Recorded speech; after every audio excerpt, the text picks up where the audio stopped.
Where did Star of the West come from?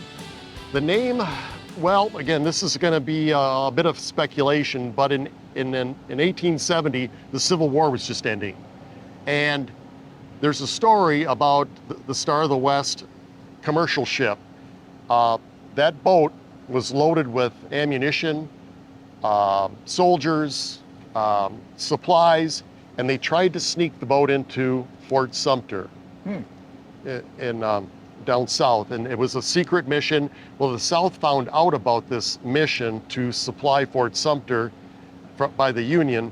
They fired on the Star of the West. The Star of the West turned around and left. Those were the first shots fired of the Civil War. And we think that our owner at that time, which was the Hubinger family, was patriotic and felt that that would be a good name for his company. That boat eventually sank in the Tallahatchie River near Greenville. And when the water is low, the bones are still visible from the boat. Is that right? It had been used in other missions during the Civil War. Since then, the Navy has named 2 other ships, Star of the West, and they have both sunk as well. Is that right? We're the only Star of the West that hasn't sunk. We're still pure up. Yeah. Still doing well. Yeah. Yeah. You'll make a birthday cake with our flour, but you won't use it to make a bagel. You know, and a bagel can be tough and rubbery. Yeah. That's an indication that they use high-proteined wheat with lots of gluten strength, where this has low protein and very little gluten strength. Yeah. My walking through my local grocer, though, will I find this flour? Probably not. I won't. I won't find it in the bread that I'm going down the bread aisle. No, you can't. You won't be able to make a bread with this flour. You won't. Pastry chefs? Yep, they'll use this. This is their go-to. Yeah. The closest you'll find in the grocery store to a soft wheat flour is possibly an all-purpose flour. And a lot of times mills will blend hard wheat flours, which are higher protein, with soft wheat flours that are low protein to kind of give you a middle of the road. And that's called an all-purpose. Yeah. But it's not the best for bread, and it's not the best for cookies, but it kind of works for both. So the lesson today is that not all flours are the same. No, that's such an interesting topic, because there are 6 major classes of wheat that are grown in the world. Okay. And the United States is the only country that grows all 6 classes of wheat. Wow. And those 6 classes of wheat are differentiated by their protein strength and where they're grown. So you take our soft white wheat, which is the lowest of the proteins, grown here in Michigan and also out in the Pacific Northwest. Then a soft red, which is slightly higher in protein, but not significantly. That's grown in all the states east of the Mississippi River. Then you go to a hard red winter, which is your wheat grown in Kansas, Oklahoma, Nebraska, Colorado. That's much higher in protein, and that's a bread flour. Then there's also a hard white winter that's grown in that same area. Then going even higher on the spectrum is a hard red spring wheat grown up in the Dakotas, Montana, and into the Canadian prairie. Okay. That's planted in the spring and harvested during the summer, because the winters are so harsh you can't plant it in the fall.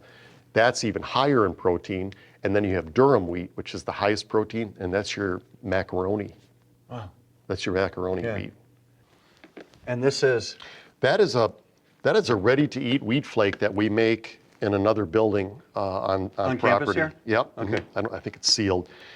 We actually take the cleaned wheat here. We pneumatically blow it across the parking lot. We steam it, we heat it, and then we flake it through a large flaking roll. We chill it, dry it, and package it, and it goes to the cereal industry. This is introduced or included. It's an inclusion in a couple of different cereals that are made in Battle Creek. And its inclusion is just as is. It's ready to eat. It is. Where everything else needs to still be cooked. Okay. So, but that's a new value-added process that we've Do you got. have any milk, Mike? I'd like to. You could put milk and some bananas and put that in a bowl, and it would be just fine. Yep. Okay. Maybe we'll do that at the end. Okay. Instead of lunch, yeah. Right. What do we have here, Mike? This is an old-fashioned grist stone or grinding stone. This is how they used to grind wheat hundreds of years ago. And what would it take? It would take 2 wheels just like this. Okay. And they would lay on top of each other, and then they would spin. The wheat would be introduced here in the middle, and then as it was being ground, it would work its way out to the edge, Out and then these it would grooves. be collected. Yeah. Yeah. These And the other grooves. stone is exactly the same? Yep. Yeah. Yep. And they would spin in opposite directions, and that would push the wheat out as it was being ground. Where's It was the other stone? It's in front of the Flakes this- plant on Main Street, just around the corner. Still Yep, have it. We still have it. Yep.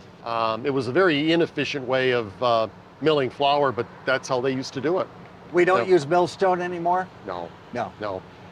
There are some people that advertise stone ground flour, but the truth is they grind it in a modern milling system, and they may run it over a stone, just flow it over a stone and put it in the bag and But call they're not it stone doing it ground. this way. No, this Okay.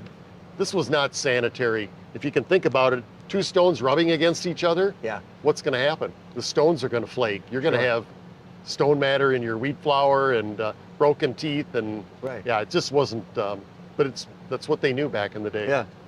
It's great that you still have it though. Yeah, it's pretty. It's a nice Yeah. display, nice, and it'll last forever. Yeah. It Won't doesn't it? take any maintenance. Right.